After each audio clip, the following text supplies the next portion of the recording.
Hello, and welcome to your section on foods.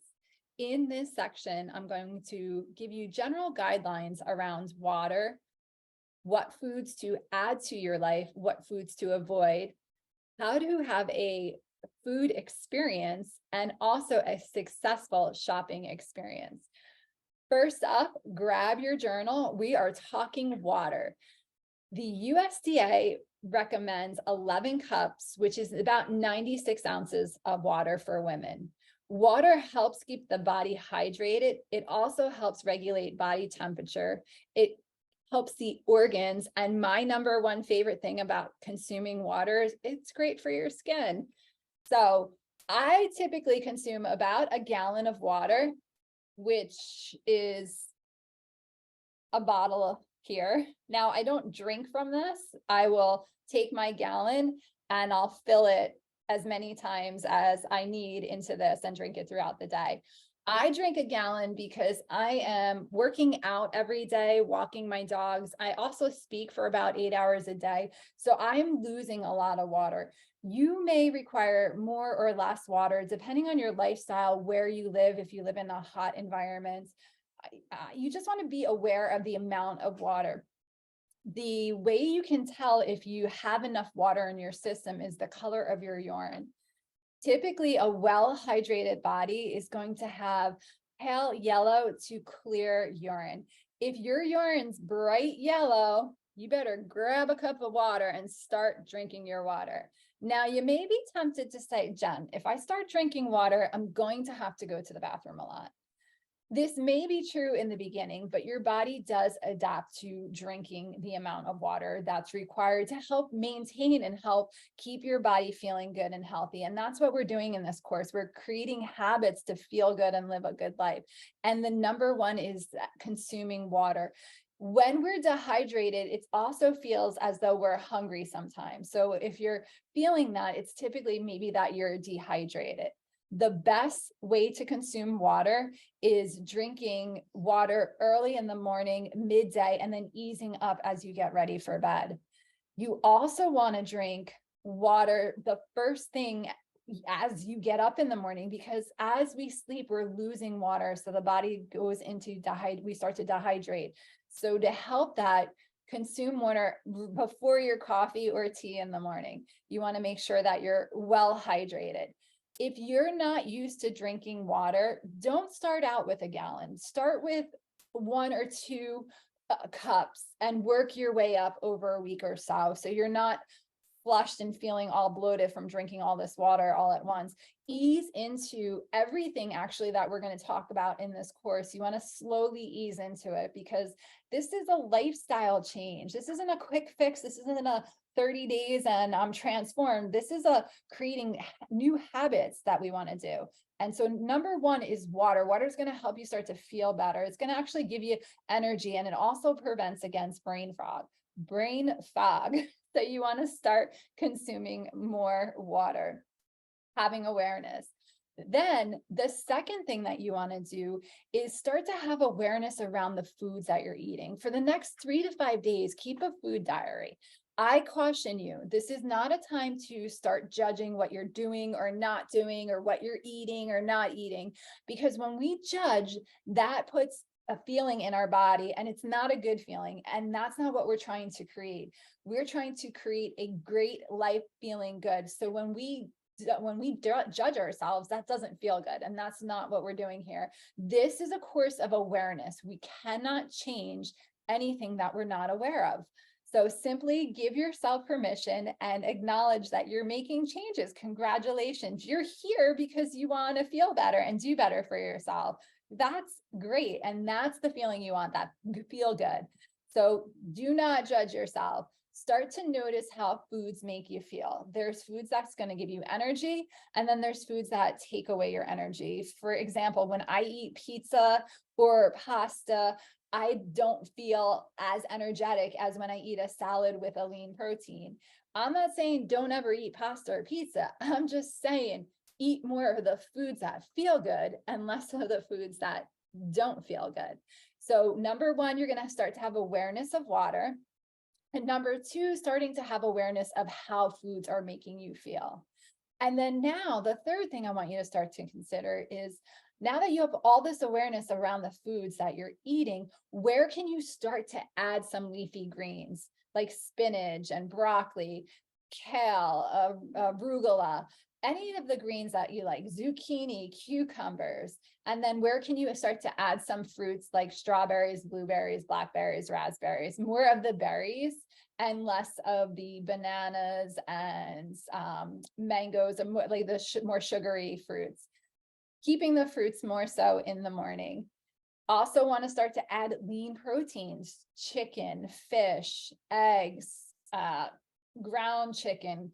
There's all kinds of leaner versions.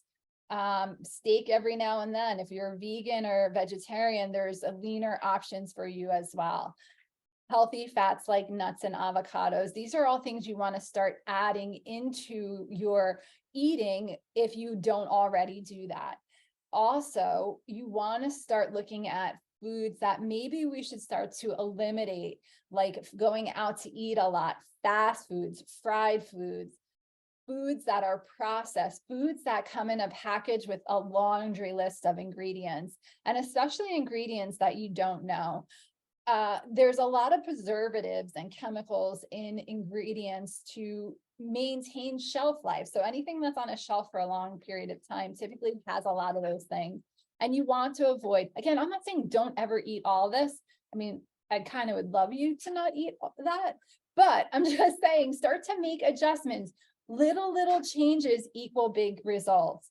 Just again, have awareness, not judgment, just have awareness around what you're eating. So you want to start incorporating more healthy greens, lean meats and proteins, and less of the processed foods. You also want to avoid sugar at all costs. That causes inflammation in the body. And when there's inflammation in the body, we don't feel good.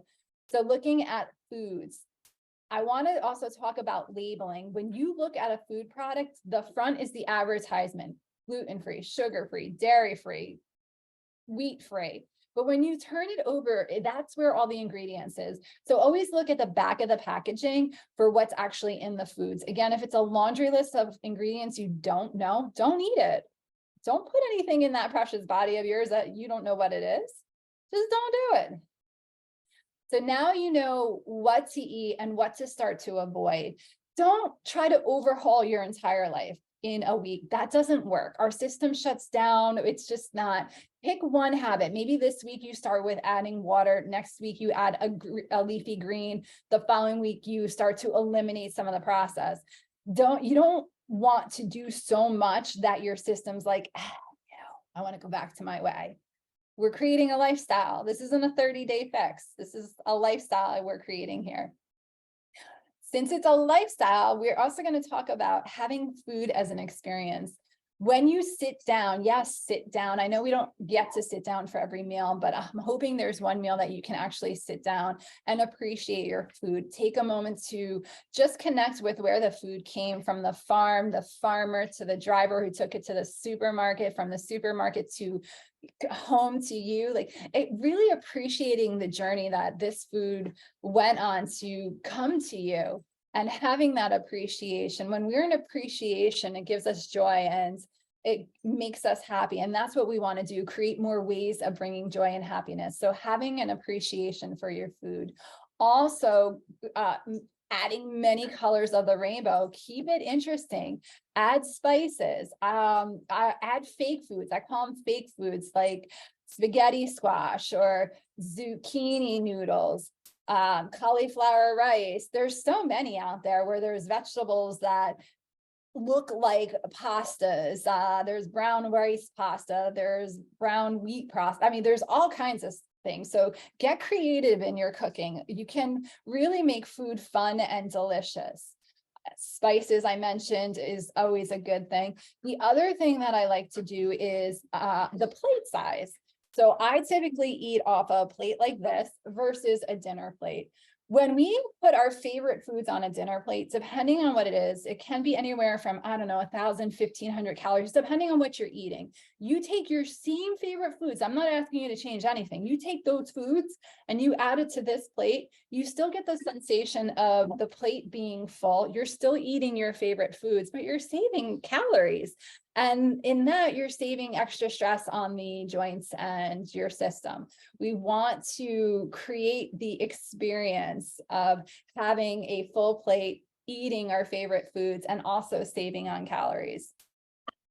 So you have your water, you have what foods to add to your life, what foods to start to eliminate, and then starting to create an experience around eating. And then next up is the supermarket. Now, when you enter a supermarket, typically there is the sugary items right in our line of vision. They do that because they know sugar is addicting. And they know when we walk in, typically, I don't know about you, but I'm always hungry when I'm just food shopping. So you're going to go for these foods because they're right in your eyesight and it's a trigger. What I'm suggesting is go in with blinders, walk to the outside of the supermarket. That's where the fresh fruits are, the vegetables, the lean meats, the dairy and milk. That's where all the good, all natural stuff is. When you're eating, you want to think of ways to feed your body to give it healthy and energy rather than what foods feel bad. You know it when you eat it. You're either like, oh, my stomach hurts, right? Well, that's a food you want to typically try to avoid. So just have awareness, start to have a lot of awareness around the foods that you are consuming. To recap, this section is just a guideline. Again, drinking water, adding leafy greens, lean proteins, those healthy fats, starting to look at some processed foods that you're eating and where can you substitute them for some healthier versions and what can you eliminate. Also, sitting down and appreciating your food, appreciating the experience and the connection of where this food came to get to you. And then really having awareness when you go to the supermarket on what foods, trying to make a list and sticking to that list. And a fun thing that I like to do is pick a recipe and just cook one different meal a week, because we get in the habit of cooking the same things and that gets boring. And that's when we tend to want to reach for something that is comfortable and familiar, which is an unhealthy food most of the time. So in this section, start to have awareness and take tiny, tiny changes. It's small changes done with consistency that's going to give you the results you are after. Again, don't forget, if you want to and are ready to connect, join the Oxygen Mastermind Facebook. That's where you can reach out, #foods, and I can help you and answer any food questions that you might have. All right, I'll see you in the next session.